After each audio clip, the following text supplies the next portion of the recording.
미국에서 한국 의사가 대학병원을 거닐고 있으면 불편한 눈초리가 쏟아지는 걸 볼 수 있습니다. 특히 오늘 주인공은 미국에 대한 자긍심이 강한 미국 간호사입니다. 응급 상황에 한국 의사가 나타나자 간호사 신분이면서도 의사를 무시했다는데요. 주변에서 제정신이냐고 해도 자신은 당당하다던 그녀. 그러나 얼마 뒤 자존심마저 다 내려놓고 한국 남자 앞에서 치마를 내릴 수밖에 없는 상황에 놓였다고 합니다. 대체 무슨 일인지 한번 들어보시죠. 구독과 좋아요는 감동 블라썸에 큰 힘이 됩니다. 저는 메디슨 브룩스예요. 뉴욕 메디컬 센터 외과병동에서 근무하는 간호사입니다. 스탠포드 간호대학을 수석으로 졸업했고 학부 때부터 교수들이 제게 타고난 간호사라고 칭찬했었어요. 졸업과 동시에 이 병원에 스카우트되어 3년째 근무하고 있는데 지금까지 누구도 제 실력을 의심하지 않았습니다. 제가 담당한 환자들의 재입원율은 병동 평균보다 30% 낮았고 환자 만족도 조사에서는 항상 상위 5% 안에 들었어요. 특히 복잡한 수술 후 관리나 중환자 케어에서 제 능력은 인정받고 있었습니다. 병원장도 제가 참석하는 컨퍼런스에서 우리 병원의 자랑이라고 소개할 정도였어요. 이런 성과들이 쌓이면서 저는 자연스럽게 미국 의료 시스템의 우수성을 대표하는 인물이라고 생각하게 되었습니다. 하지만 솔직히 말하면 저에게는 하나의 문제가 있었어요. 바로 외국 출신 의료진들에 대한 시각이었습니다. 특히 동양계 의사나 간호사들을 볼 때면 무의식적으로 얼굴이 굳어졌고 그들의 판단이나 실력을 의심하는 경우가 많았어요. 이런 생각이 처음 생긴 건 1년 전이었습니다. 인도 출신 레지던트가 환자의 약물 용량을 잘못 계산해서 큰 사고가 날 뻔했거든요. 그때부터 저는 역시 미국 교육을 받지 않으면 안 되라는 생각을 갖게 되었어요. 물론 미국인 의사들도 실수를 하지만 유독 외국 출신 의료진의 실수만 기억에 오래 남았습니다. 카페테리아에서 식사할 때도 저는 항상 미국인 동료들과만 앉았어요.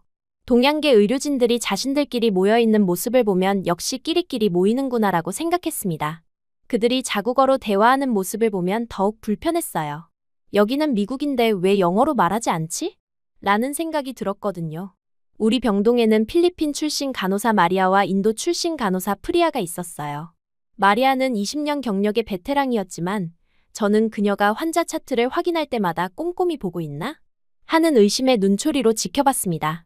프리아가 약물을 준비할 때도 마찬가지였어요. 혹시 용량을 틀리지 않을까 하고 뒤에서 재확인하는 경우가 많았습니다. 그들이 실수를 할 때마다 저는 속으로 생각했어요. 역시 현지 교육을 받지 않아서 그래. 하지만 정작 제가 실수를 했을 때는 누구나 할 수 있는 실수라고 넘겼습니다. 이런 이중잣대를 적용하면서도 저는 그것이 차별이라고 생각하지 않았어요. 그저 현실적인 우려라고 포장했습니다. 특히 한국 출신 레지던트 김 선생님을 볼 때는 더 심했어요. 그가 환자 상태를 설명할 때마다 아예 시선을 피하거나 불편한 표정을 지었습니다. 그의 영어 발음이 완벽하지 않다는 이유로 환자들도 불편해한다고 스스로 합리화했어요. 사실 김 선생님은 실력이 뛰어났는데도 말이에요. 간호사 스테이션에서 동료들과 대화할 때도 저는 종종 이런 말을 했습니다. 요즘 외국인 의사들이 너무 많이 들어오는 것 같지 않아? 환자들이 불안해하던데. 다른 미국인 간호사들도 제 말에 동조하는 경우가 많았어요. 이런 대화들이 쌓이면서 저는 점점 더 확신을 갖게 되었습니다. 그런데 어느 월요일 아침, 우리 병동에 새로운 의사가 부임했어요. 이강현이라는 이름의 한국인 응급의학과 전문의였습니다.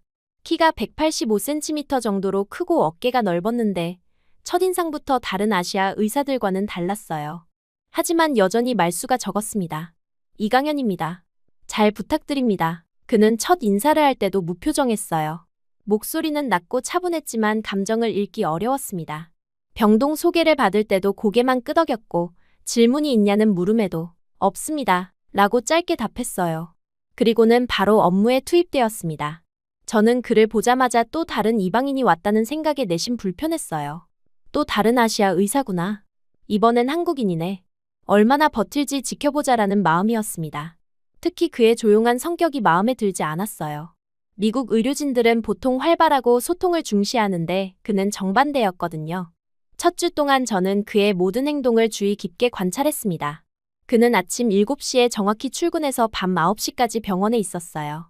점심시간에도 카페테리아에서 혼자 먹었고 다른 의사들과 어울리려고 하지 않았습니다.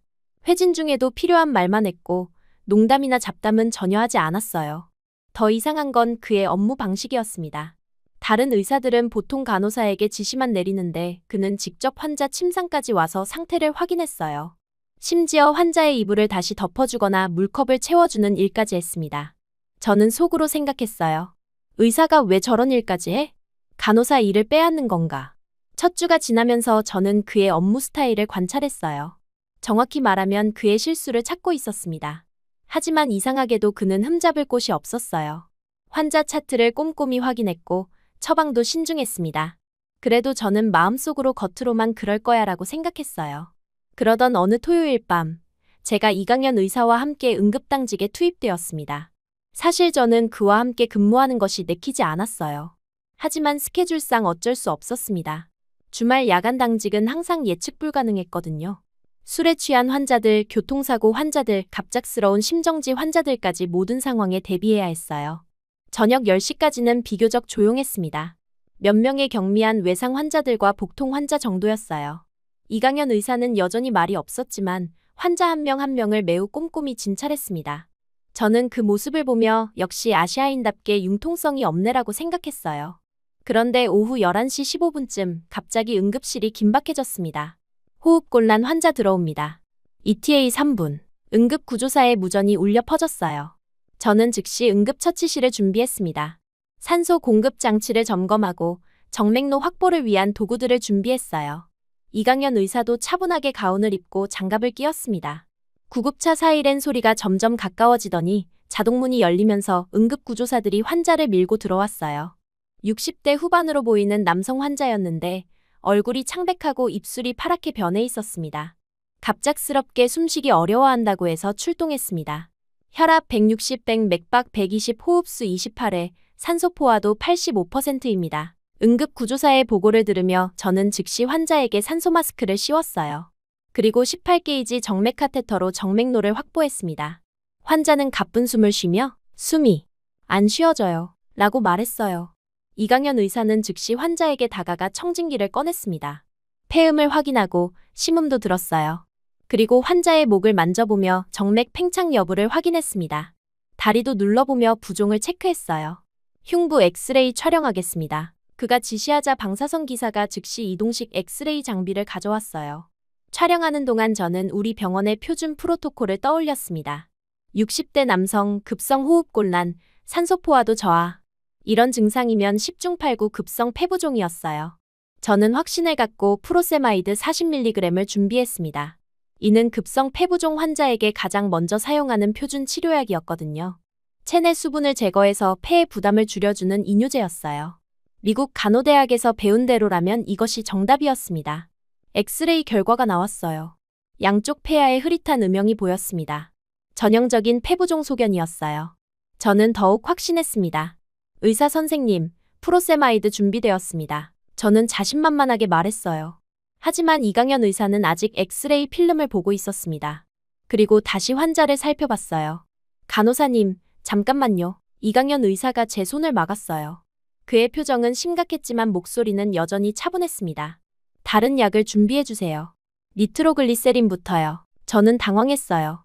프로세마이드는 폐부종 환자에게 가장 먼저 사용하는 표준 치료약이었거든요. 미국 의료진이라면 누구나 아는 상식이었습니다.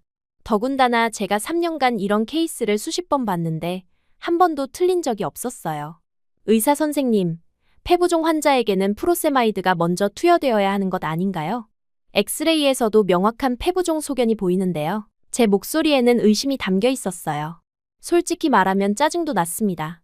미국에서 3년간 쌓은 경험과 지식에 대한 확신이 있었거든요. 더군다나 상대는 한국인 의사였어요. 미국 의료 시스템을 제대로 이해하고 있는지 의문이었습니다. 환자 상태를 다시 보세요. 목 정맥 팽창이 없고 하지 부종도 없어요. 그리고 흉통을 호소하고 있습니다. 이건 단순 폐부종이 아닙니다. 이강현 의사의 목소리는 차분했지만 단호했어요. 하지만 저는 고개를 저었습니다. 제 판단에 확신이 있었거든요. 더 중요한 건 제가 미국 간호사인데 제 전문성을 무시당한다는 기분이었어요. 제가 이런 케이스를 몇 번 봤는지 아세요? 급성 호흡곤란의 엑스레이상 폐부종 소견이면 프로세마이드가 표준입니다. 이건 미국 모든 병원의 프로토콜이에요. 저는 손에 든 프로세마이드를 놓지 않았어요. 주변에서 다른 간호사들이 저희를 지켜보고 있는 것이 느껴졌습니다. 샤론 간호사는 걱정스러운 표정을 지었고 톰 간호사는 고개를 저었어요. 이런 상황에서 제가 물러서면 제 권위가 땅에 떨어질 것 같았습니다. 이강현 의사는 제 경험을 의심하는 것이 아니라고 하면서도 이 환자는 다르다고 주장했어요. 저는 여기는 미국이고 미국 의료 표준을 따라야 한다고 맞받아쳤습니다. 제가 그렇게 말하자 응급실 분위기가 싸늘해졌어요. 다른 의료진들도 저희 쪽을 바라봤습니다. 저는 그 순간 제가 너무 직설적으로 말했다는 걸 깨달았지만 이미 엎질러진 물이었어요. 환자의 상태는 점점 악화되고 있었습니다. 산소 포화도가 82%까지 떨어졌고 의식도 흐려지기 시작했어요. 환자는 가슴이 아프다고 힘겹게 말했습니다. 저는 환자가 위험하니 빨리 결정하라고 재촉했어요. 제 판단이 틀렸다고 생각한다면 그 책임은 어떻게 할 것인지 따졌습니다. 그 순간 이강현 의사는 자신이 책임지겠다고 단호하게 말했어요. 이강현 의사는 제 손에서 프로세마이드를 가져가며 자신이 직접 하겠다고 했습니다. 그의 눈빛이 달라졌어요. 평소에는 조용하고 무표정했는데 그 순간만큼은 강렬한 의지가 느껴졌습니다. 저는 그 모습에 잠시 말문이 막혔어요.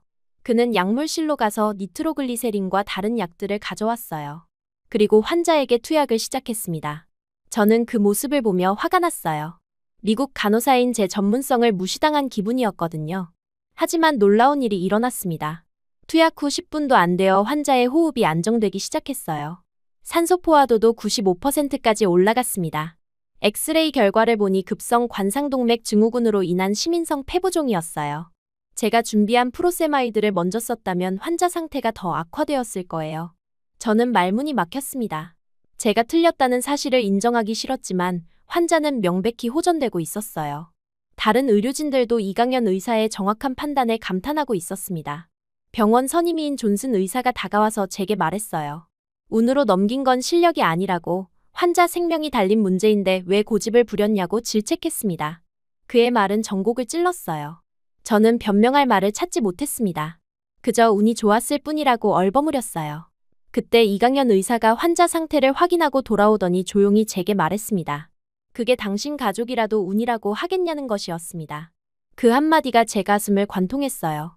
단순하고 담담한 목소리였지만 그 안에는 환자에 대한 책임감과 의료진으로서의 사명감이 담겨 있었습니다.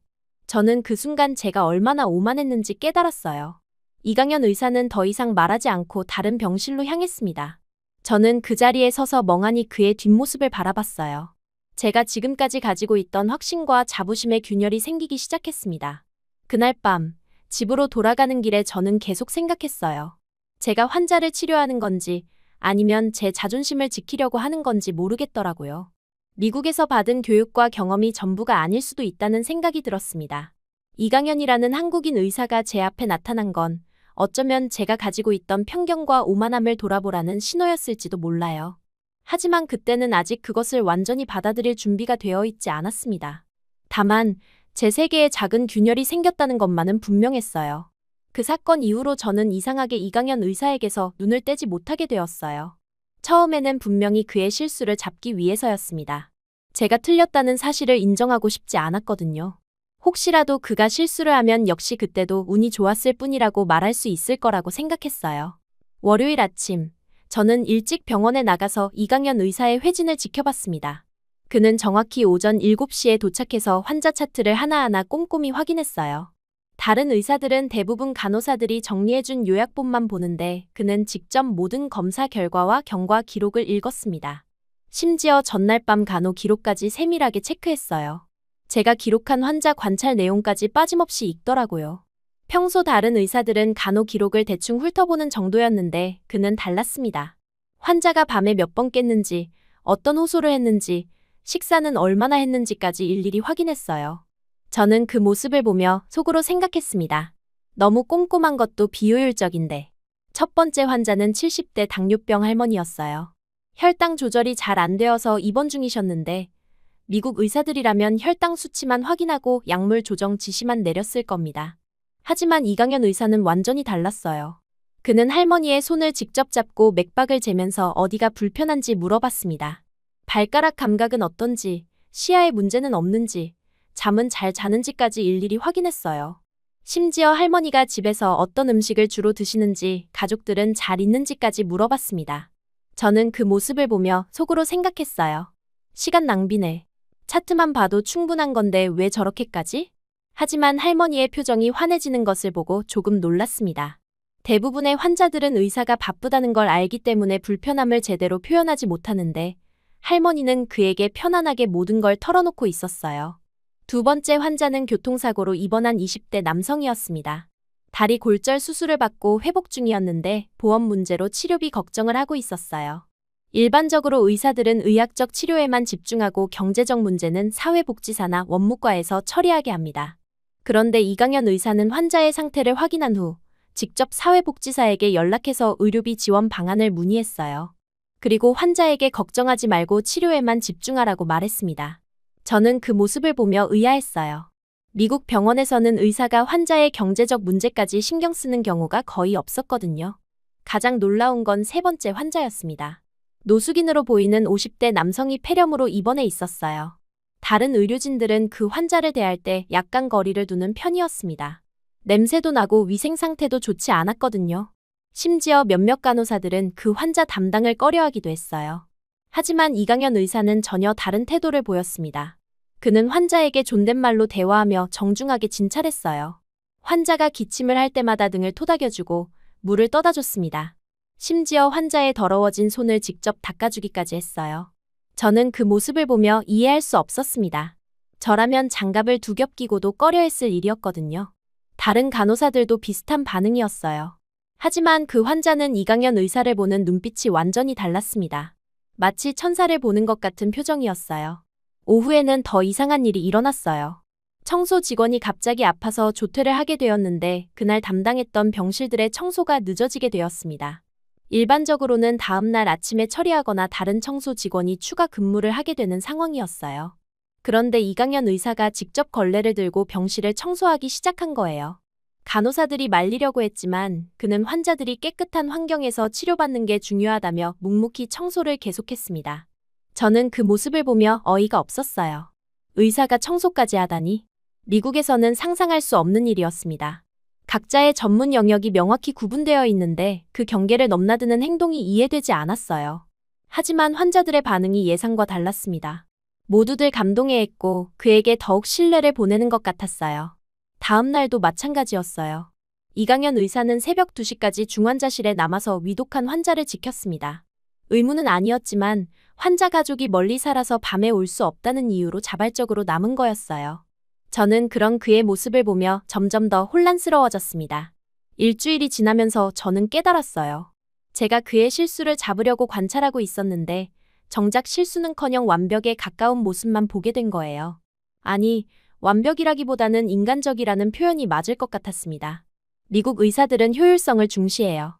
시간당 몇 명의 환자를 봐야 하고 어떤 검사를 얼마나 빨리 처리해야 하는지가 중요했습니다.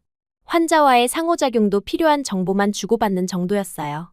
감정적인 교류는 오히려 비전문적이라고 여겨지는 경우가 많았습니다. 하지만 이강현 의사는 정반대였어요.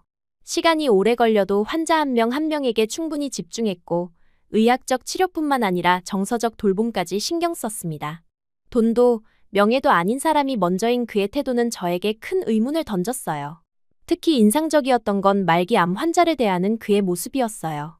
60대 여성 환자가 항암치료 부작용으로 고생하고 있었는데 다른 의사들은 의학적 처치에만 집중했습니다. 하지만 이강현 의사는 환자와 긴 대화를 나눴어요. 치료에 대한 두려움, 가족에 대한 걱정, 앞으로의 계획까지 모든 걸 들어줬습니다.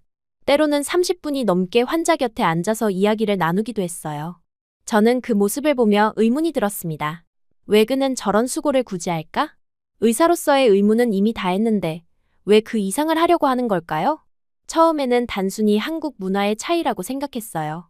하지만 시간이 지날수록 그게 아니라는 걸 깨달았습니다.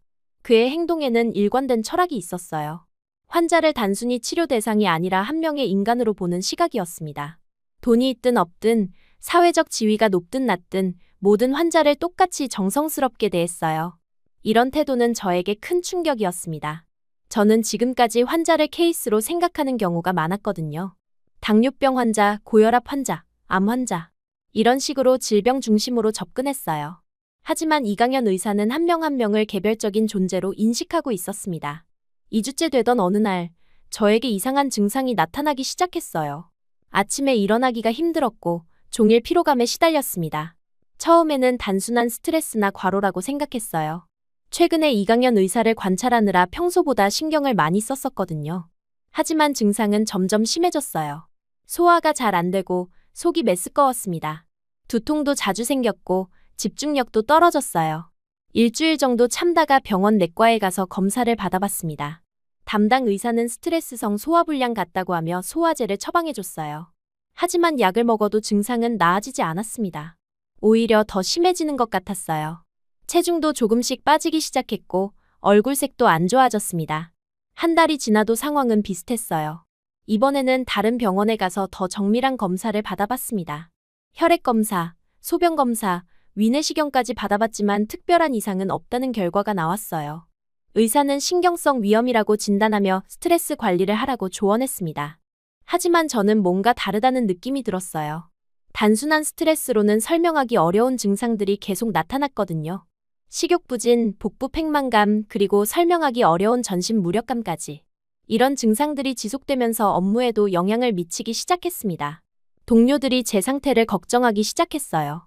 평소 활발했던 제가 급격히 조용해졌고 얼굴도 많이 야위었거든요. 몇몇 동료들은 제게 휴가를 내고 충분히 쉬라고 조언했습니다. 세 번째 병원에서도 비슷한 결과가 나왔어요. 모든 검사 수치는 정상 범위 내에 있었고 특별한 이상 소견도 발견되지 않았습니다. 의사는 정신적 스트레스가 신체 증상으로 나타나는 것 같다며 정신과 상담을 권하기도 했어요. 그런데 네 번째 병원에서 한 소화기내과 전문의가 다른 가능성을 제기했습니다. 제 증상이 희귀 소화기 질환의 초기 증상과 유사하다는 것이었어요. 정확한 진단을 위해서는 더 정밀한 검사가 필요하다고 했습니다. 추가 검사 결과 정말로 희귀한 소화기 질환이라는 진단을 받았어요. 이 질환은 미국에서는 매우 드물게 발생하는 병이었습니다. 연간 발병률이 10만 명당 2명 정도로 대부분의 의사들이 실제 사례를 접해본 적이 없는 질환이었어요. 문제는 이 질환에 대한 치료 경험이 있는 의사를 찾기가 어렵다는 점이었습니다. 몇 군데 병원에 문의해봤지만 대부분 이론적인 치료법만 제시할 뿐 실제 경험은 부족했어요. 어떤 의사는 더 큰 대학병원에 가보라고 하기도 했습니다. 그런데 우연히 한 의사로부터 충격적인 얘기를 들었어요. 이 질환은 아시아, 특히 한국에서는 그리 드물지 않은 병이라는 것이었습니다. 한국에서는 연간 발병률이 10만 명당 30명 정도로 미국보다 10배 이상 높다고 했어요. 그리고 더 놀라운 건 우리 병원에 그 질환을 잘 아는 의사가 있다는 것이었습니다. 바로 이강연 의사였어요. 그는 한국에서 이 질환을 여러 번 치료한 경험이 있다고 했습니다. 저는 그 순간 복잡한 감정에 휩싸였어요. 제가 그토록 무시하던 한국인 의사가 제 병을 치료할 수 있는 유일한 사람이라니. 아이러니가 따로 없었습니다. 자존심이 상했지만 동시에 희망도 생겼어요. 며칠 동안 고민했습니다. 과연 내가 그에게 진료를 받아야 할까? 제가 무시하고 편견을 가졌던 그 사람에게 도움을 요청해야 할까? 하지만 병세는 점점 악화되고 있었어요. 더 이상 미룰 수 없는 상황이었습니다. 제 자존심과 편견 때문에 건강을 해칠 수는 없었어요. 그리고 솔직히 말하면 지난 몇 주 동안 그를 관찰하면서 느낀 것들이 있었습니다. 그의 의료진으로서의 능력과 인품에 대한 의구심은 이미 많이 사라진 상태였어요. 결국 저는 이강연 의사를 찾아가기로 결심했습니다. 그동안 제가 가졌던 편견과 자존심을 내려놓고 환자로서 그에게 도움을 요청하기로 한 거예요. 하지만 여전히 마음 한구석에는 불편함이 남아있었습니다. 과연 그는 저를 어떻게 대할까요? 제가 그동안 보여준 태도를 기억하고 있을까? 이런 걱정들이 머릿속을 맴돌았어요. 하지만 그보다 더 큰 건 제 건강이었습니다. 더 이상 망설일 수 없었어요. 이강연 의사의 진료실 문을 두드리는 순간 제 심장은 격렬하게 뛰고 있었어요.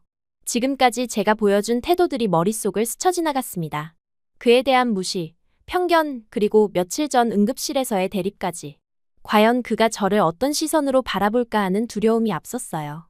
들어오라는 그의 목소리가 들렸고 저는 천천히 문을 열었습니다.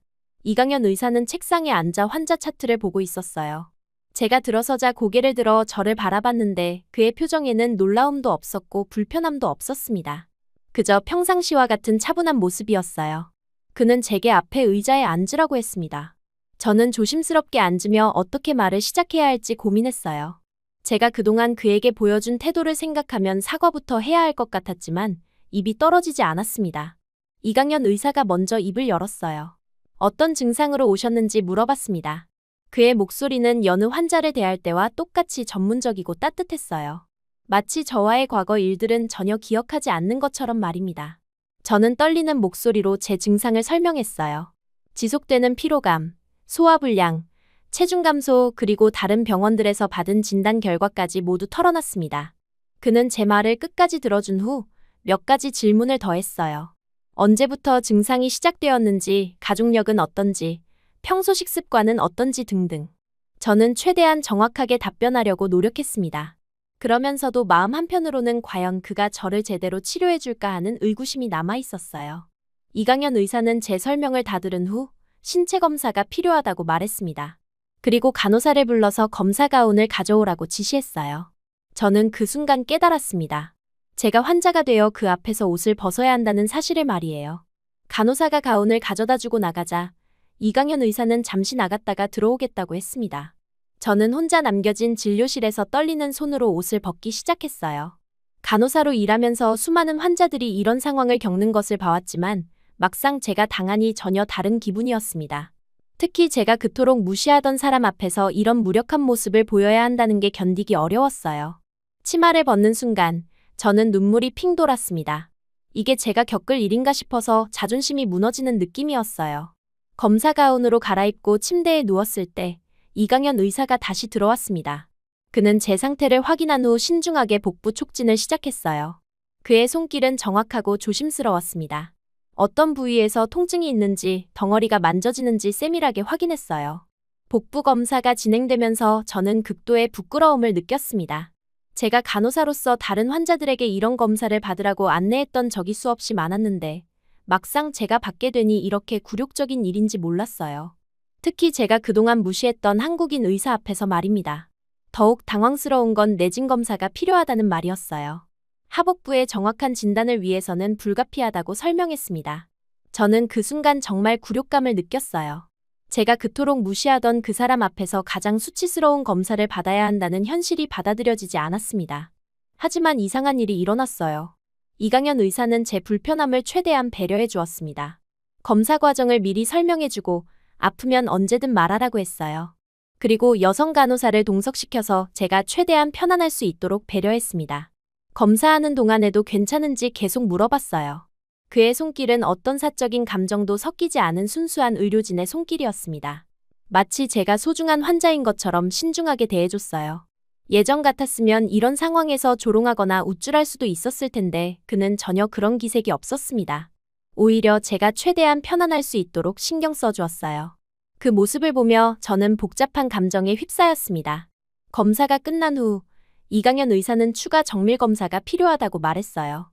혈액 검사, 내시경, CT 촬영을 통해 정확한 진단을 내려야 한다고 했습니다. 그리고 일단 입원 치료를 받는 것이 좋겠다고 권했어요. 저는 그의 말을 들으며 안도감을 느꼈습니다. 드디어 제 병을 정확히 진단하고 치료받을 수 있다는 희망이 생겼거든요. 동시에 그동안 제가 그에 대해 가졌던 편견이 얼마나 잘못된 것이었는지 깨달았어요. 입원 수속을 마치고 병실에 누워있을 때 저는 많은 생각이 들었습니다. 제가 간호사로서 환자들을 대할 때와 실제로 환자가 되어 치료받을 때의 차이를 몸소 느꼈어요. 환자의 입장에서는 의료진의 작은 배려 하나하나가 얼마나 소중한지 알 수 있었습니다. 첫날 밤이 가장 힘들었어요. 복통과 메스꺼움 때문에 잠을 이룰 수 없었습니다. 새벽 1시쯤 간호사 콜 버튼을 눌렀는데 당직 간호사 대신 이강현 의사가 나타났어요. 그는 아직 병원에 남아 있었던 거였습니다. 제가 아프다고 하자 그는 즉시 진통제를 처방해 줄 수 있다고 말했어요. 하지만 약물에만 의존하기보다는 다른 방법도 함께 시도해보자고 제안했습니다. 복부 마사지나 따뜻한 찜질이 도움이 될 수 있다고 설명했어요. 그리고 정말로 따뜻한 수건을 가져와서 제 배에 올려주었습니다. 그 순간 저는 당황했어요. 의사가 직접 이런 일까지 해주다니. 미국에서는 상상할 수 없는 일이었거든요.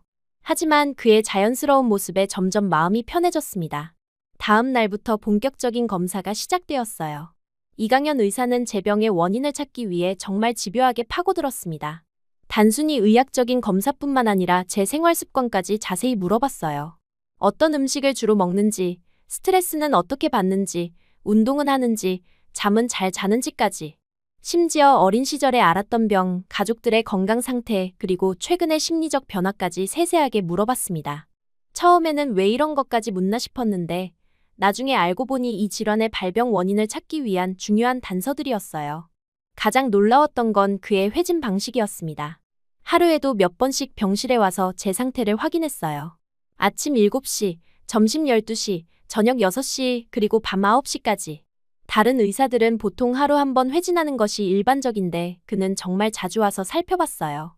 그리고 매번 올 때마다 제가 불편한 것은 없는지, 아픈 곳은 없는지 꼼꼼히 물어봤습니다. 단순히 의학적인 상태만 확인하는 게 아니라 제 기분이나 심리 상태까지 신경 써주었어요. 병원 음식이 입에 맞는지, 잠은 잘 자는지, 가족들은 어떻게 지내는지까지 관심을 보였습니다. 특히 기억에 남는 건 어느 날 밤 늦은 시간이었어요. 제가 복통 때문에 잠들지 못하고 있을 때 이강현 의사가 병실에 들어왔습니다.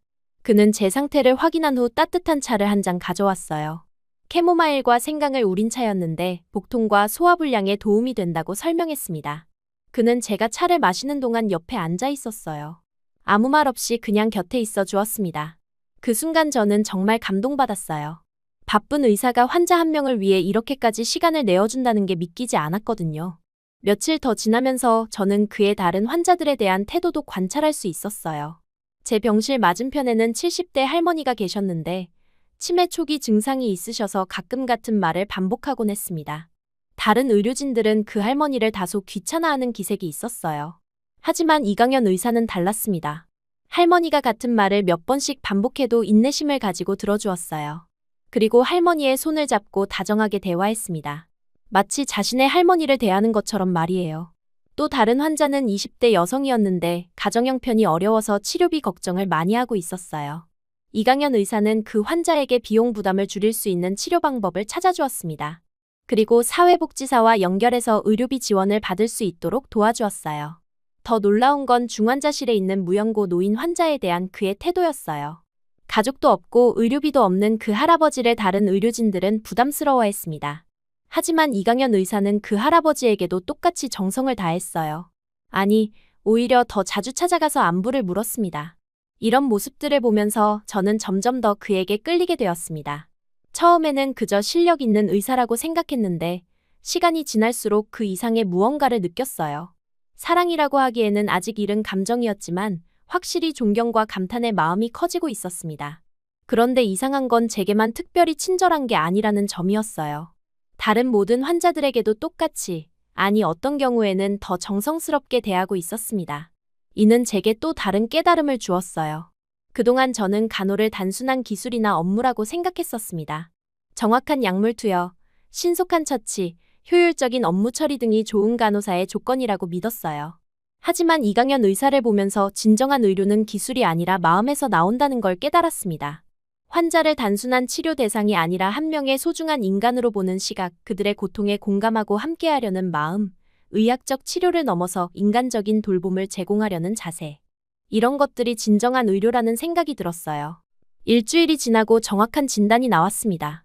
예상대로 희귀소화기 질환이었고 이강현 의사는 한국에서의 치료 경험을 바탕으로 구체적인 치료 계획을 세워주었어요. 약물 치료와 함께 식이요법, 생활습관 개선 등 종합적인 접근이 필요하다고 했습니다. 치료 과정에서도 그의 세심함은 계속되었어요. 약물 부작용은 없는지, 식사는 잘하고 있는지, 컨디션의 변화는 없는지 매일 체크했습니다. 그리고 치료에 대한 궁금한 점이 있으면 언제든 물어보라고 했어요. 저는 그런 그의 모습을 보며 제가 얼마나 좁은 시각을 가지고 있었는지 반성하게 되었습니다. 국적이나 출신에 상관없이 환자를 위해 최선을 다하는 의료진의 모습이야말로 진정한 프로페셔널이라는 걸 깨달았어요. 그리고 무엇보다도 그에게서 눈을 뗄 수 없게 되었습니다. 처음에는 그의 실력에 감탄했고 그 다음에는 인품에 감동했어요. 이제는 그런 감정들이 모여서 더 깊은 무언가로 발전하고 있었습니다. 사랑이라는 단어는 아직 낯설었지만 분명히 특별한 감정이 자라나고 있었어요. 그가 병실에 들어올 때마다 심장이 빨리 뛰었고 그의 목소리를 들으면 안정감을 느꼈습니다. 그리고 그가 다른 환자들을 돌보는 모습을 보면 더욱 존경스러웠어요. 하지만 동시에 복잡한 감정도 있었습니다. 제가 그동안 그에게 보여준 태도를 생각하면 부끄러웠거든요. 편견과 무시, 그리고 응급실에서의 대립까지. 과연 그가 그런 제 모습을 잊을 수 있을까 하는 걱정도 들었어요. 이번 2주차가 되면서 제 상태는 많이 호전되었습니다. 이강현 의사의 치료가 효과를 보이고 있었어요. 복통도 줄어들었고 식욕도 돌아왔습니다. 체중도 조금씩 증가하기 시작했어요. 퇴원을 앞두고 있던 어느 날 저녁, 이강현 의사가 마지막 회진을 왔습니다. 그는 제 상태를 확인한 후 앞으로의 관리 방법에 대해 설명해 주었어요. 정기적인 외래 진료를 받아야 하고 생활 습관도 계속 주의해야 한다고 했습니다. 그리고 마지막에 한마디 덧붙였어요. 앞으로도 몸에 이상이 있으면 언제든지 연락하라고 했습니다. 그 말을 들으며 저는 안도감과 동시에 아쉬움을 느꼈어요. 이제 그를 매일 볼 수 없다는 생각에 섭섭함이 몰려왔습니다. 퇴원하는 날, 저는 그에게 진심으로 감사 인사를 전했어요. 단순히 병을 치료해준 것뿐만 아니라 저에게 많은 깨달음을 준 것에 대해서도 고마웠습니다. 그는 담담하게 미소 지으며 빨리 완전히 회복되기를 바란다고 말했어요. 병원을 나서면서 저는 많은 것이 달라졌다는 걸 느꼈습니다. 단순히 몸이 나아진 것뿐만 아니라 마음도 변화했어요. 그리고 이강현이라는 사람에 대한 제 감정도 완전히 바뀌어 있었습니다. 이제 그는 제게 단순한 동료 의사가 아니라 특별한 존재가 되어 있었어요. 퇴원 후 병원으로 다시 출근하는 첫날, 저는 많은 것이 달라졌다는 걸 느꼈어요. 단순히 몸이 회복된 것뿐만 아니라 마음가짐도 완전히 바뀌어 있었습니다. 환자들을 바라보는 시각이 달라졌고, 무엇보다 이강현 의사에 대한 제 감정이 예전과는 완전히 다른 상태였어요. 하지만 제가 변했다고 해서 주변 사람들도 그대로인 건 아니었습니다. 오히려 제 변화를 의심스러워하는 시선들이 느껴졌어요. 특히 제가 입원 중에 이강현 의사의 치료를 받았다는 사실이 알려지면서부터였습니다. 처음에는 단순한 관심 정도였어요. 동료들이 제 건강을 걱정하며 어떤 치료를 받았는지 물어봤습니다. 저는 솔직하게 이강현 의사가 담당이었다고 말했어요. 그때만 해도 별다른 반응은 없었습니다. 문제는 그 다음부터였어요. 며칠이 지나면서 병원 내에 이상한 소문이 퍼지기 시작했습니다. 저와 이강현 의사 사이에 뭔가 특별한 일이 있었다는 추측들이었어요. 처음에는 단순한 소문인 줄 알았는데 점점 더 구체적이고 악의적인 내용으로 발전해갔습니다. 간호사 스테이션에서 동료들이 수군거리는 소리를 우연히 들었어요. 동양계 의사한테 마음이 간 미국 간호사라는 표현이었습니다. 치료받다가 사랑에 빠졌다는 말도 있었고요. 그런 말들을 들을 때마다 제 얼굴이 달아올랐습니다. 더 충격적인 건 그런 소문을 퍼뜨리는 사람들 중에 제가 평소 친하게 지내던 동료들도 있다는 사실이었어요. 샤론 간호사는 제 앞에서는 아무 말 안 했지만 다른 사람들에게는 제가 한국 의사에게 빠졌다고 말하고 다녔습니다. 가장 견디기 어려웠던 건 그런 편견의 언어들이 제가 한때 스스로 사용하던 것들이라는 점이었어요. 동양계 의료진에 대한 조롱, 문화적 우월감에서 나온 비하 발언들. 이제 그 모든 것들이 저를 향하고 있었습니다. 톰 간호사는 대놓고 의사랑 사귀면 편하겠다는 농담을 던졌어요. 승진이나 좋은 케이스 배정받기 쉬울 거라는 뜻이었습니다. 그런 말을 들을 때마다 저는 화가 났지만 동시에 부끄러웠어요. 예전에 제가 다른 사람들에게 했던 말들과 똑같았거든요. 환자들의 반응도 달라졌습니다. 몇몇 환자들은 저를 이상한 눈으로 바라봤어요. 특히 나이 든 백인 환자들 중에는 노골적으로 불편해하는 분들도 있었습니다. 한 할아버지는 제게 다른 간호사로 바꿔달라고 요청하기까지 했어요. 처음에는 이런 상황이 견디기 어려웠습니다. 제가 왜 이런 시선을 받아야 하는지 억울했어요. 저는 단지 아픈 환자로서 치료를 받았을 뿐인데 마치 무슨 잘못을 저지른 것처럼 취급받는 기분이었습니다. 하지만 며칠이 지나면서 저는 이런 상황을 다르게 받아들이기 시작했어요. 이것이 제가 그동안 다른 사람들에게 했던 일들의 결과라는 걸 깨달았습니다. 제가 동양계 의료진들에게 보였던 편견과 무시, 그것들이 이제 저에게 돌아온 거였어요. 그리고 무엇보다 중요한 건 저는 더 이상 예전의 메디슨이 아니라는 사실이었습니다. 이강현 의사를 통해 배운 것들, 환자로서 겪었던 경험들이 저를 완전히 바꿔놓았어요. 이제 저는 그런 편견들에 맞서 싸우고 싶었습니다. 반박하거나 변명하는 대신 저는 조용히 제 행동으로 보여주기로 결심했어요. 이강현 의사가 환자들을 대하는 방식을 배워서 제 업무에 적용하기 시작했습니다. 그는 환자를 단순히 치료 대상이 아니라 함께 살아내는 사람처럼 대했거든요. 가장 먼저 바뀐 건 제가 환자들에게 인사하는 방식이었어요. 예전에는 업무적으로 필요한 말만 했는데 이제는 진심으로 안부를 물었습니다. 어떤 기분인지, 밤에 잠은 잘 잤는지, 가족들은 잘 있는지까지 관심을 가졌어요. 특히 제가 과거에 피했던 환자들에게 더 신경을 썼습니다. 노숙인 환자가 입원했을 때 예전에 저라면 최소한의 접촉만 했을 거예요. 하지만 이제는 달랐습니다. 그분이 불편하지 않도록 세심하게 배려했고 다른 환자들과 똑같이 정성스럽게 돌봤어요. 처음에는 어색했습니다. 동료들의 시선도 의식되었고 환자들도 제 변화를 의아해했어요. 하지만 시간이 지나면서 환자들의 반응이 달라지기 시작했습니다. 제가 진심으로 대하니까 그들도 마음을 열어주었어요. 가장 기억에 남는 건 70대 당뇨병 환자 할머니였습니다. 처음 입원하셨을 때는 매우 까다로우신 분이었어요. 간호사들에게 이것저것 불만을 표하시고 작은 일에도 화를 내셨습니다. 다른 간호사들은 그 할머니를 꺼려했어요. 하지만 저는 이강연 의사가 환자들을 대하는 방식을 떠올리며 할머니께 접근했습니다. 왜 화가 나시는지, 무엇이 불편하신지 진심으로 들어봤어요. 알고 보니 할머니는 혼자 사시는 분이었고 아프다는 게 무서우셔서 그런 행동을 하신 거였습니다. 제가 할머니의 이야기를 끝까지 들어드리고 불안해하지 마시라고 위로해드렸더니 완전히 달라지셨어요. 그 후로는 저만 보시면 환하게 웃으시며 손자 이야기, 젊었을 때 이야기를 들려주셨습니다. 다른 간호사들이 그 변화에 놀라워할 정도였어요. 이런 변화들이 쌓이면서 동료들의 시선도 조금씩 달라지기 시작했습니다. 여전히 저와 이강연 의사에 대한 소문은 있었지만 제 업무 태도에 대해서는 인정하는 분위기였어요. 환자들의 만족도도 눈에 띄게 향상되었습니다. 한 달 정도 지났을 때 이강연 의사와 마주칠 기회가 있었어요. 복도에서 우연히 만났는데 그가 저를 보더니 고개를 돌리며 말했습니다. 요즘 많이 달라지셨다고 했어요. 환자들 사이에서 제 평판이 좋아졌다는 얘기를 들었다고 했습니다. 그 말을 들으니 정말 기뻤어요. 제가 노력한 것들을 그가 알아봐 주었다는 사실이 무엇보다 감사했습니다. 저는 처음으로 그에게 환하게 웃으며 대답했어요. 그게 당신 때문이라고 솔직하게 말했습니다. 그런데 그의 다음 말이 저를 더욱 감동시켰어요. 환자를 대하는 마음이 나 때문이 아니길 바란다고 했습니다. 그 말의 의미가 처음에는 이해되지 않았는데 곰곰 생각해보니 깊은 뜻이 있었어요. 그는 제가 그를 좋아해서 변한 것이 아니라 진짜로 환자들을 위해서 변하기를 바라고 있었던 거예요. 개인적인 감정보다는 직업정신을 앞세우는 그의 모습이었습니다. 그리고 그런 그의 태도가 저를 더욱 깊이 끌어당겼어요. 그 순간 저는 깨달았습니다. 제가 그에게 느끼는 감정이 단순한 호감이 아니라는 걸 말이에요. 사랑이라는 감정 이전의 존경이 자라나고 있었습니다. 그의 인품과 철학, 환자를 대하는 자세 모든 것이 저를 변화시키고 있었어요. 하지만 동시에 그와의 거리감도 느꼈습니다. 그는 항상 전문적인 관계를 유지하려고 했어요. 개인적인 감정을 업무에 개입시키지 않으려는 그의 신념이 느껴졌습니다.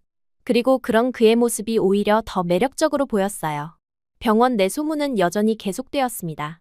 몇몇 동료들은 제가 이강연 의사를 의식해서 행동한다고 수군거렸어요. 하지만 저는 더 이상 그런 말들에 신경 쓰지 않기로 했습니다. 제가 변한 이유가 무엇이든 결과적으로 환자들에게 더 나은 간호를 제공하고 있으니까요. 오히려 저는 그런 편견들과 적극적으로 맞서기 시작했어요. 동료들이 동양계 의료진에 대해 부정적인 발언을 할 때 조용히 반박했습니다. 실력으로 평가해야 한다고, 출신이나 국적은 중요하지 않다고 말했어요. 처음에는 동료들이 저를 이상하게 봤습니다. 예전의 메디슨과는 완전히 다른 모습이었거든요. 하지만 시간이 지나면서 몇몇 동료들은 제 말에 공감하기 시작했어요. 특히 젊은 간호사들 중에는 저를 지지하는 분들도 생겼습니다. 가장 큰 변화는 제 자신에게서 일어났어요. 예전에는 미국 간호사라는 자부심이 곧 다른 사람들에 대한 우월감으로 이어졌는데 이제는 그런 자부심을 더 건설적인 방향으로 사용하게 되었습니다. 정말 실력 있는 간호사가 되기 위해 노력했어요. 이강연 의사의 회진을 관찰하며 배우는 것도 많았습니다. 그가 환자들과 어떻게 소통하는지, 어떤 방식으로 돌봄을 제공하는지 유심히 지켜봤어요. 그리고 그런 방식들을 제 업무에 적용해 보았습니다. 특히 그의 세심함을 배우려고 노력했어요. 환자 한 명 한 명의 특성을 파악하고 그에 맞는 맞춤형 간호를 제공하는 방식이었습니다. 단순히 매뉴얼대로 하는 것이 아니라 환자의 개별적인 상황을 고려하는 거였어요. 예를 들어 당뇨병 환자라도 나이, 가족 상황, 경제적 조건 등에 따라 접근 방식을 달리했습니다. 젊은 환자에게는 질병 관리의 중요성을 강조했고 나이 든 환자에게는 생활 습관 개선보다는 현실적인 관리 방법을 제시했어요. 이런 변화들이 누적되면서 제 업무 만족도도 크게 높아졌습니다. 예전에는 단순히 일을 끝내는 것이 목표였다면 이제는 환자 한 명 한 명이 조금이라도 더 편안하기를 바라는 마음으로 일했어요. 환자들의 반응도 놀라울 정도로 달라졌습니다. 제가 담당하는 환자들의 회복 속도가 빨라졌고 재입원율도 줄어들었어요. 환자 만족도 조사에서도 좋은 점수를 받았습니다. 이런 결과들이 나오자 동료들도 제 변화를 인정하기 시작했어요. 하지만 여전히 일부 동료들은 제가 이강현 의사 때문에 변했다고 생각했습니다. 개인적인 감정 때문에 업무 태도가 바뀐 거라고 보는 시각이었어요. 그런 시선들이 때로는 부담스럽기도 했지만 저는 계속 제 길을 가기로 했습니다. 어느 날 이강현 의사와 함께 응급 상황을 처리할 기회가 있었어요. 심정지 환자가 들어왔는데 저희가 함께 응급처치를 했습니다. 그때 보인 저희 변화된 모습에 그가 놀라는 것 같았어요. 예전에 저라면 자존심 때문에 그의 지시를 따르기 어려워했을 텐데 이제는 자연스럽게 협력했습니다. 환자를 살리는 것이 가장 중요하다는 생각으로 완벽한 팀워크를 보여줬어요. 결과적으로 환자를 성공적으로 소생시킬 수 있었습니다. 그 일이 있은 후 이강현 의사가 저에게 말했어요. 정말 많이 성장했다고, 이제는 진정한 의료진의 모습을 갖췄다고 했습니다. 그 말을 들었을 때 제가 얼마나 기뻤는지 모르실 거예요. 그의 인정을 받는다는 것이 무엇보다 소중했습니다. 그날 이후로 저는 확신했어요. 제가 느끼는 감정이 단순한 호감이나 일시적인 감정이 아니라는 걸 말이에요. 이강현 의사에 대한 존경과 감탄, 그리고 그를 통해 성장하고 있는 제 자신에 대한 만족감. 이 모든 것들이 복합적으로 작용해서 특별한 감정으로 발전하고 있었습니다. 하지만 저는 아직 그 감정을 사랑이라고 부르기는 주저했어요. 사랑이라는 건 상대방과의 관계에서 성립하는 것인데 이강현 의사는 여전히 전문적인 거리를 유지하고 있었거든요. 그래서 저는 일단 이 감정을 존경과 감탄으로 정리하기로 했습니다. 대신 저는 계속해서 그로부터 배우고 성장하기로 결심했어요. 언젠가는 그와 동등한 수준의 의료진이 되고 싶었습니다. 그리고 그때가 되면 정말로 동료로서 또는 그 이상의 관계로 발전할 수 있을지도 모른다는 희망을 품었어요. 그렇게 저는 병원 내의 편견과 소문들 속에서도 꿋꿋하게 제 길을 걸어갔습니다. 이강현 의사가 보여준 길을 따라가면서 동시에 제만의 색깔을 만들어가는 과정이었어요. 그리고 그 과정에서 진정한 의료진이 무엇인지, 환자를 어떻게 대해야 하는지를 배워갔습니다. 시간이 흘러 1년 정도가 지났을 때 이강현 의사로부터 예상치 못한 소식을 들었어요. 그가 한국으로 귀국하게 되었다는 것이었습니다. 가족 사정과 함께 한국에서 새로운 의료 프로젝트에 참여하게 되었다고 했어요. 그 소식을 들었을 때 저는 마치 하늘이 무너지는 것 같은 기분이었습니다. 지난 1년 동안 저는 그와 함께 일하면서 의료진으로서 엄청난 성장을 이뤘어요. 그의 영향으로 완전히 새로운 사람이 되었다고 해도 과언이 아니었습니다. 그런데 이제 그가 떠난다니 앞으로 어떻게 해야 할지 막막했어요. 하지만 동시에 저는 깨달았습니다. 제가 그에게 느끼는 감정이 단순한 동료애나 존경심을 넘어선 것이라는 걸 말이에요. 그가 떠난다는 생각만으로도 이렇게 마음이 아프다는 건 분명히 특별한 감정이 있다는 증거였어요. 며칠 동안 고민했습니다. 과연 제가 어떤 선택을 해야 할까요? 이곳에 남아서 지금까지 쌓아온 커리어를 계속 이어갈 것인가? 아니면 완전히 새로운 도전을 해볼 것인가? 결정을 내리기까지 정말 많은 생각이 들었어요. 결국 저는 용기를 내어 이강현 의사에게 제 마음을 털어놓았습니다. 그와 함께 한국에 가고 싶다고, 그곳에서 새로운 시작을 하고 싶다고 말했어요. 물론 두려움도 있었지만 그보다는 함께하고 싶다는 마음이 더 컸습니다. 이강현 의사는 제 말을 듣고 놀라는 것 같았어요. 한국에서의 생활이 쉽지 않을 거라고, 언어와 문화의 차이 때문에 많은 어려움이 있을 거라고 걱정해줬습니다. 하지만 저는 이미 마음을 정했다고 대답했어요. 그렇게 저는 인생에서 가장 큰 결정을 내렸습니다. 미국에서의 안정적인 생활을 포기하고 한국으로 가는 것이었어요. 가족들과 친구들은 모두 반대했습니다. 왜 굳이 그런 모험을 하려고 하느냐며 만류했어요. 하지만 저는 확신했습니다. 이것이 제 인생에서 가장 중요한 선택이라는 걸 말이에요. 단순히 이강현 의사를 따라가는 것이 아니라 진정한 의료인으로서 더 넓은 세계를 경험하고 싶었습니다. 한국행 비행기에 오르던 날, 저는 긴장과 설렘이 교차하는 복잡한 감정을 느꼈어요. 새로운 나라, 새로운 문화, 새로운 언어. 모든 것이 도전이었지만 그 도전을 통해 더 성장할 수 있을 거라는 기대감이 있었습니다. 한국에 도착한 첫날부터 충격의 연속이었어요. 우선 언어 장벽이 생각보다 훨씬 높았습니다. 이강현 의사가 통역을 해줬지만 환자들과 직접 소통하기에는 한계가 있었어요. 한국어를 배우는 것이 가장 급선무였습니다. 그래서 저는 집중적으로 한국어 공부를 시작했어요. 개인 과외도 받고 언어 교환 프로그램에도 참여했습니다. 의료 용어는 특히 어려웠는데 이강현 의사가 많은 도움을 줬어요. 밤늦게까지 함께 공부하며 하나씩 익혀나갔습니다. 한국의 의료 시스템도 미국과는 완전히 달랐어요. 빠르고 정확한 시스템이었는데 효율성 면에서는 오히려 미국보다 뛰어난 부분들이 많았습니다. 환자들의 대기 시간도 짧았고 진료 과정도 체계적이었어요. 특히 놀라웠던 건 환자와 가족들의 관계였습니다. 미국에서는 환자 개인의 자율성을 중시하는데 한국에서는 가족 전체가 치료 과정에 적극적으로 참여했어요. 이런 문화적 차이를 이해하는 데 시간이 걸렸지만 점차 그 장점들을 발견할 수 있었습니다. 정서적 돌봄에 기반한 문화는 제게 또 한 번의 충격이었어요. 의료진과 환자 사이의 관계가 미국보다 훨씬 더 인간적이었습니다. 환자의 감정이나 심리 상태를 중시하고 치료 과정에서도 이런 요소들을 고려했어요. 처음 몇 달은 정말 힘들었습니다. 언어도 서툴고 문화도 낯설어서 실수를 많이 했어요. 환자들과 제대로 소통하지 못해서 오해가 생기기도 했고 한국의 의료 관습을 몰라서 당황스러운 상황들도 있었습니다. 하지만 포기하지 않았어요. 이강현 의사의 도움과 격려 그리고 한국 동료들의 친절한 지원 덕분에 조금씩 적응해 나갔습니다. 특히 간호사들이 저를 따뜻하게 받아줘서 많은 힘이 되었어요. 6개월 정도 지나면서 드디어 한국어로 환자들과 기본적인 소통이 가능해졌습니다. 그 과정은 정말 험난했어요. 매일 밤 한국어 교재를 붙들고 앉아서 의료 용어를 외우고 발음 연습을 반복했습니다. 이강현 의사가 저녁마다 저와 함께 앉아서 하나씩 가르쳐주는 시간이 가장 소중했어요. 처음으로 한국어로 환자의 상태를 확인하고 위로의 말을 건넸을 때를 아직도 생생하게 기억해요. 70대 할머니 환자분이셨는데 무릎 수술 후 회복이 더디어서 우울해하고 계셨습니다.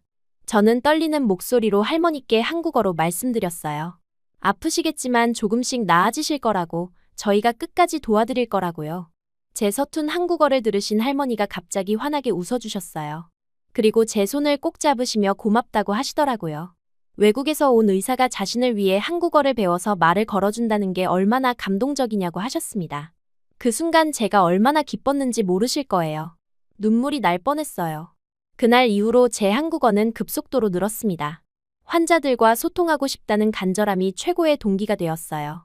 어려운 의학 용어보다도 환자들의 마음을 어루만질 수 있는 따뜻한 말들을 먼저 배우려고 노력했습니다. 언어가 늘면서 한국 의료 문화의 깊이도 더 잘 이해할 수 있었어요. 환자를 가족처럼 돌보는 정서가 정말 인상적이었습니다. 미국에서는 개인의 프라이버시를 중시해서 거리를 두는 경우가 많았는데 한국에서는 의료진과 환자 사이에 진짜 가족 같은 유대감이 형성되더라고요. 특히 나이 드신 환자분들은 저를 손녀처럼 대해주셨어요. 제가 한국에 처음 와서 적응하기 어렵다는 얘기를 들으시면 오히려 환자분들이 저를 걱정해주시고 격려해주셨습니다. 이런 따뜻함은 미국에서는 경험해본 적이 없는 것이었어요. 치료 과정에서 보이는 세심한 배려도 놀라웠습니다. 단순히 의학적 치료만 하는 게 아니라 환자의 감정 상태나 가족 관계까지 고려해서 접근하더라고요. 예를 들어 수술을 앞둔 환자가 있으면 그분의 불안감을 덜어드리기 위해 가족들과 함께 충분한 상담 시간을 갖곤 했어요. 의료진들 간의 끈끈한 협력 관계도 인상적이었습니다. 미국에서는 각자의 전문 분야가 명확히 구분되어 있어서 업무적인 관계가 대부분이었는데 한국에서는 정말 한 가족처럼 서로를 도왔어요. 선후배 관계도 엄격하면서도 따뜻했고 어려운 일이 있으면 모두가 나서서 도와줬습니다. 이 모든 것들이 제게는 새로운 배움이었어요. 의료가 단순히 기술적인 영역이 아니라 인간관계와 정서적 교감이 중요한 분야라는 걸 더욱 깊이 깨달았습니다. 이강현 의사가 미국에서 보여줬던 그런 태도들이 사실은 한국의 의료 문화에서 나온 것이었다는 것도 알게 되었어요. 이강현 의사와의 관계도 이 과정에서 더욱 깊어졌습니다. 처음에는 업무적인 파트너십이었다면 이제는 진정한 인생의 동반자가 되어가고 있었어요. 제가 한국 생활에 적응하는 과정에서 그가 보여준 세심한 배려와 지원이 정말 고마웠습니다. 언어를 배울 때도 그는 제 최고의 선생님이었어요. 발음이 틀리면 인내심을 갖고 계속 교정해줬고 의료 용어를 외우느라 힘들어할 때는 재미있는 방법들을 찾아서 도와줬습니다. 때로는 밤늦게까지 함께 공부하면서 서로에 대해 더 많은 걸 알아가게 되었어요. 그의 어린 시절 이야기, 의사가 되기로 결심한 계기, 미국에서 경험했던 어려움들까지 개인적인 이야기들을 나누면서 우리는 단순한 동료를 넘어선 특별한 관계가 되어갔습니다. 저도 제 과거 이야기, 편견을 가졌던 시절의 부끄러운 기억들까지 솔직하게 털어놓았어요. 함께 어려움을 극복하고 서로를 이해해가는 과정에서 특별한 유대감이 형성되었습니다. 제가 환자와의 소통에서 실수를 했을 때도 그는 격려해줬고, 반대로 그가 한국 복귀 후 적응에 어려움을 겪을 때는 제가 위로해줄 수 있었어요. 서로의 약한 모습까지 보여줄 수 있는 관계가 되었던 거죠. 특히 기억에 남는 건 제가 처음으로 한국어로 수술 설명을 했던 날이에요. 간단한 수술이었지만 환자분께 직접 설명드리는 게 너무 떨렸습니다. 이강현 의사가 옆에서 지켜보며 용기를 주었고, 성공적으로 설명을 마쳤을 때 그가 정말 자랑스러워하는 모습을 봤어요. 그때 저는 그가 단순히 동료가 아니라 제 성장을 진심으로 응원하는 특별한 사람이라는 걸 확실히 느꼈습니다. 계절이 바뀌고 1년이 지났을 때 저희는 서로에 대한 감정을 확인하게 되었어요. 어느 봄날 저녁 병원에서 나와 함께 집으로 가는 길에 그가 먼저 말을 꺼냈습니다. 저와 함께 일하면서 느낀 감정이 단순한 동료애나 우정을 넘어선 것 같다고 조심스럽게 고백했어요. 저도 같은 마음이었다고 답했습니다. 미국에서부터 시작된 존경과 감탄이 한국에서의 생활을 통해 진정한 사랑으로 발전했다고 말했어요. 그날 밤 우리는 오랫동안 이야기를 나눴습니다. 서로의 마음을 확인하고 앞으로의 미래에 대해서도 진지하게 대화했어요. 그리고 자연스럽게 결혼을 결심하게 되었습니다. 두 사람이 함께 꿈꿔왔던 것들, 지역 사회에 기여하고 싶다는 공통된 목표, 그리고 서로를 통해 더 나은 사람이 되고 싶다는 마음까지. 모든 것이 완벽하게 맞아떨어졌어요. 결혼 준비 과정도 특별했습니다. 한국과 미국 두 나라의 전통을 모두 담아서 진행하기로 했어요. 두 문화를 존중하고 조화시키는 것이 쉽지는 않았지만 그 과정에서 서로의 문화를 더욱 깊이 이해할 수 있었습니다. 먼저 한국에서 전통 혼례를 올렸어요. 한복을 입고 전통 예식을 치르는 경험이 정말 신기하고 감동적이었습니다. 이강현 의사의 가족들이 저를 따뜻하게 받아주셔서 더욱 의미 있는 시간이었어요. 한국의 혼례 문화를 직접 경험하면서 가족의 의미와 혼인의 가치에 대해 다시 생각해 볼 수 있었습니다. 그리고 몇 달 후 미국에서 서양식 결혼식도 올렸어요. 제 가족과 친구들이 모인 자리에서 이강현 의사를 소개하는 것이 정말 뿌듯했습니다. 처음에는 제 선택을 이해하지 못했던 가족들도 그를 직접 만나보고는 완전히 마음을 열었어요. 두 문화가 조화롭게 어우러진 특별한 결혼식이었습니다.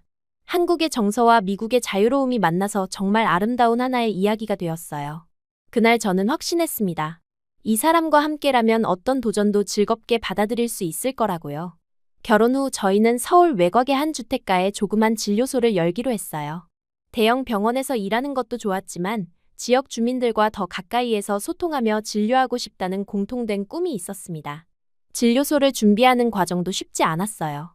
한국의 의료 법규를 이해하고 필요한 허가를 받고 장비를 구비하는 모든 과정이 복잡했습니다. 하지만 이강현 의사와 함께라면 어떤 어려움도 극복할 수 있다는 확신이 있었어요. 특히 제가 미국 간호사 출신이라는 점 때문에 추가적인 절차들이 필요했습니다. 한국에서 의료 행위를 하기 위해서는 별도의 자격 취득 과정을 거쳐야 했어요. 힘들었지만 꿈을 위해서라면 충분히 감수할 수 있는 일이었습니다. 드디어 진료소 문을 열게 되었을 때 저희는 정말 감격했어요. 비록 작은 공간이었지만 저희만의 철학과 가치관을 담을 수 있는 곳이었습니다. 간판에는 간호사 출신 미국인 진료의사와 한국 의사 부부가 운영한다고 써 있었어요. 처음에는 환자들이 많지 않았습니다. 외국인 의사에 대한 불신도 있었고 작은 진료소라는 점도 한계였어요. 하지만 저희는 포기하지 않고 정성껏 환자 한 명 한 명을 돌봤습니다. 시간이 지나면서 입소문이 나기 시작했어요. 따뜻한 병원이라는 별명이 생겼고 특히 다문화 가정이나 외국인 노동자들이 먼저 찾아오는 공간이 되었습니다. 언어 소통에 어려움을 겪는 분들에게 제가 큰 도움이 될 수 있었어요. 베트남 출신 결혼 이민자 여성이 아이와 함께 온 적이 있었어요. 한국어가 서툴러서 다른 병원에서는 제대로 진료받기 어려웠다고 하더라고요. 저는 그분과 영어로 소통하며 자세한 상담을 해드릴 수 있었습니다. 필리핀 출신 간병인 분이 오셨을 때도 마찬가지였어요. 복잡한 의료 용어를 이해하지 못해서 답답해하시는 모습을 보고 쉬운 언어로 설명해드렸습니다. 그분이 고마워하시는 모습을 보며 제가 이 일을 하는 이유를 다시 한번 확인할 수 있었어요. 이런 경험들을 통해 저는 진정한 의료의 의미를 더욱 깊이 이해하게 되었습니다. 단순히 병을 치료하는 것이 아니라 사람과 사람 사이의 소통과 이해가 얼마나 중요한지 깨달았어요. 제가 가진 다양한 문화적 배경이 이런 일에 큰 도움이 되었습니다. 진료소가 안정되고 1년 정도 지났을 때 저희에게 특별한 소식이 있었어요. 제가 임신을 한 것이었습니다. 한국에서 새로운 생명을 잉태한다는 것이 얼마나 감격스러운 일인지 모르실 거예요. 임신 기간 동안에도 저는 계속 진료소에서 일했습니다. 물론 무리하지 않는 선에서였지만 환자들을 돌보는 일을 멈출 수는 없었어요. 오히려 생명을 품고 있다는 사실이 환자들을 더욱 소중하게 느끼게 해줬습니다. 한국에서의 출산 경험도 특별했어요. 미국과는 다른 산후조리 문화, 가족들의 세심한 배려, 그리고 새 생명에 대한 축복. 모든 것이 제게는 새로운 문화적 경험이었습니다. 드디어 봄에 저희의 첫 아이가 태어났어요. 건강한 남자아이였습니다. 이름을 짓는 과정에서 저희는 많은 고민을 했어요. 한국과 미국 두 나라의 의미를 모두 담을 수 있는 이름을 원했거든요. 결국 희강이라는 이름을 지었습니다. 희망의 희와 강인함의 강자를 써서 희강이었어요. 어떤 어려움도 희망을 잃지 않고 강인하게 살아가라는 뜻을 담았습니다. 동시에 두 문화권에서 모두 자연스럽게 불릴 수 있는 이름이기도 했어요. 아이를 안고 진료소 앞에 서 있을 때 저는 감회가 새로웠습니다. 병원 간판 아래에서 제 아들을 바라보며 지금까지의 여정을 돌아봤어요. 미국에서 편견 가득했던 간호사에서 한국에서 진정한 의료인으로 거듭나기까지의 모든 과정이 주마등처럼 스쳐 지나갔습니다. 그때 저는 중요한 깨달음을 얻었어요. 제가 바뀐 건 단순히 사랑 때문이 아니라 존경 때문이었다는 것입니다. 이강연 의사에 대한 존경이 저를 변화시켰고 그 변화가 진정한 사랑으로 이어진 것이었어요. 그리고 이제야 진짜 간호사가 되었다는 생각이 들었습니다. 기술적인 면에서는 예전에도 충분히 유능했지만 마음으로 환자를 돌보는 진정한 간호사가 된 것은 한국에 와서였어요. 아니, 정확히는 사람을 돌보는 의사가 되었다고 해야겠네요. 희강이가 자라면서 저희 진료소도 계속 발전했습니다. 지역 주민들의 신뢰를 얻으면서 더 많은 환자들이 찾아오게 되었어요. 특히 다문화 가정이나 외국인들에게는 없어서는 안 될 소중한 공간이 되었습니다. 저는 제 아들이 자라서 이 진료소를 보며 자랑스러워할 수 있기를 바랐어요. 엄마와 아빠가 어떤 마음으로 사람들을 돌봤는지, 의료가 단순한 직업이 아니라 사명이라는 걸 이해해 주기를 원했습니다. 그렇게 저는 한국에서 완전히 새로운 인생을 시작했어요. 간호사에서 의사로, 미국인에서 한국인의 아내로, 그리고 한 아이의 엄마로. 모든 변화가 쉽지는 않았지만 그 과정에서 진정한 행복을 찾을 수 있었습니다. 이강연 의사와 함께 만들어가는 새로운 삶, 희강이와 함께하는 가족의 시간, 그리고 환자들을 돌보며 느끼는 보람. 이 모든 것들이 제게는 무엇과도 바꿀 수 없는 소중한 가치였어요. 미국에서의 성공적인 커리어를 포기한 것을 후회한 적은 없습니다. 오히려 그때의 결정이 있었기에 지금의 행복이 가능했다고 생각해요. 진정한 의료인으로서 그리고 한 인간으로서 성장할 수 있는 기회였습니다. 앞으로도 계속해서 이 길을 걸어갈 예정이에요. 희강이가 자라면서 보게 될 세상이 더욱 따뜻하고 포용적인 곳이 되기를 바라며 저희 부부는 계속해서 사람들을 돌보는 일에 헌신할 것입니다. 그것이 저희가 선택한 삶의 방식이고 앞으로도 변하지 않을 신념입니다.